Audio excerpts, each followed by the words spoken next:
In the quiet coastal town of Portimore, the Atlantic waves lapped gently on the golden sandy beaches. Federico, a successful businessman and middle-aged widower, strolled alone along the shoreline, his once purposeful steps now slowed by melancholy. Federico was known for his extraordinary ability to manage the House of the Sea, one of the most exclusive and popular resorts in the region. But since his beloved wife, Giulia, had suddenly passed away, the man had lost the enthusiasm that once characterized him. "You miss this place so much, don't you, Giulia?" Federico murmured as his eyes wandered to the horizon. Every detail of the coast reminded him of the happy moments spent with her. The wind brought him sweet and bitter memories, and Federico let himself be carried away by his thoughts until the ringing of his cell phone brought him back to reality.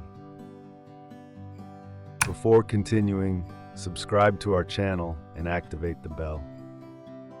It was Francesco, his 17-year-old son, whose voice betrayed a mixture of concern. "Dad, where are you? It's almost dinner time and you've been out for a while. Are you okay?" "Yes, everything's okay. I just needed some fresh air. I'll be back soon," Federico replied, trying to hide the sadness that afflicted him. The truth, however, was that the loss of Giulia was still eating away at him, and his relationship with Francesco, already fragile from their shared suffering, seemed increasingly difficult to manage. Francesco tried to be strong, but he too was struggling to adapt to a life without his mother. And with each passing day, the gap between him and his father grew wider. In this difficult balance, a new figure had emerged in their lives: Martina, Francesco's young teacher. With her curly brown hair and kind smile, Martina had a light in her eyes that seemed to be able to brighten even the darkest days. Federico had met her during a school interview, and an unexpected connection had immediately arisen between them. After their initial meeting, Federico and Martina began to talk more and more often, finding comfort in conversations that touched on topics far beyond school. One evening, after a long chat over coffee in a small bar in Portimore, Federico realized how much time had passed since he had last felt so comfortable with someone. "I don't remember the last time I laughed so hard," he admitted, his gaze fixed on his coffee cup. Martina smiled. "Sometimes life surprises us with the right people at the most unexpected times." Their conversations continued to multiply, and with them the bond between Federico and Martina became ever deeper. However, while Federico found some peace thanks to this new friendship, Francesco was not so serene. The young man did not look favorably on the closeness between his father and his teacher. In addition, the pain of losing Giulia made him wary of any change. "Dad, you've looked different lately," Francesco said one night over dinner. Federico looked at him, trying to smile. "I'm trying to do my best, Francesco, for the two of us." Francesco, looking down, sighed. It seems like everything's happening too fast. We still miss Mom."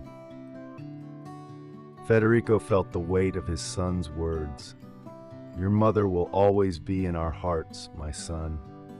But Martina has brought a little light to this difficult time. It doesn't mean we're forgetting your mother." Francesco didn't answer. He simply went back to his room, where he lay awake staring at the ceiling, his mind clouded with confused thoughts. He knew his father deserved to be happy, but something inside him kept screaming that things were going too fast. Over time, Martina became a constant presence in their lives. Meals at Federico's house began to be moments of laughter and light conversation, a change that Francesco observed with a mixture of relief and discomfort. "Not everything is as it seems," Francesco repeated to himself, observing his father and Martina. Things got even more complicated when one evening, Federico received a disturbing phone call. A large investment for the resort had gone to waste and was now at risk of bankruptcy. Martina, always present and attentive, tried to help him. "My brother Matteo works in finance. Maybe he can give you a hand," she suggested. Federico, though hesitant, accepted the offer. Matteo proved to be a charismatic and competent man, and within a few weeks he temporarily moved into Federico's house to help him resolve the crisis. But Matteo's presence did not go unnoticed by Francesco, who began to observe the relationship between him and Martina with growing suspicion.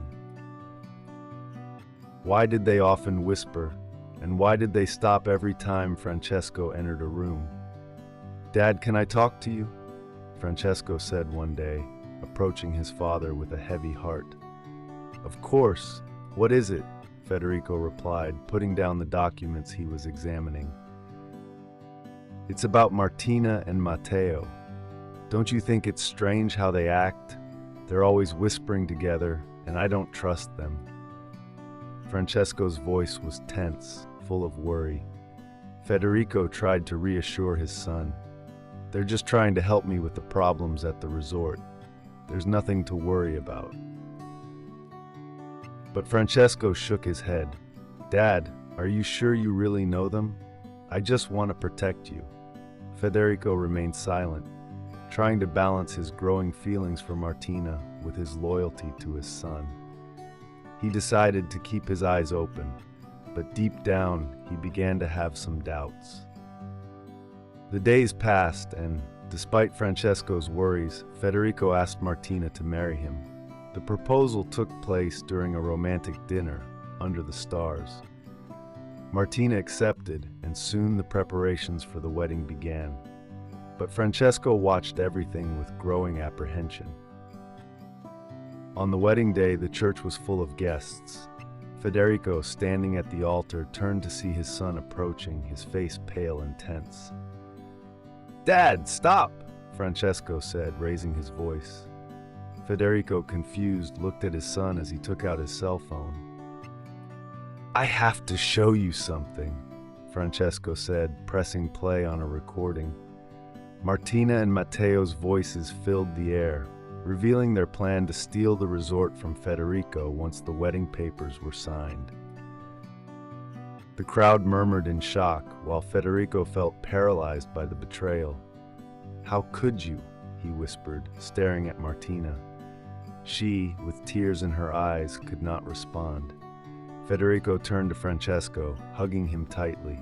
"You did well, my son. I should have listened to you."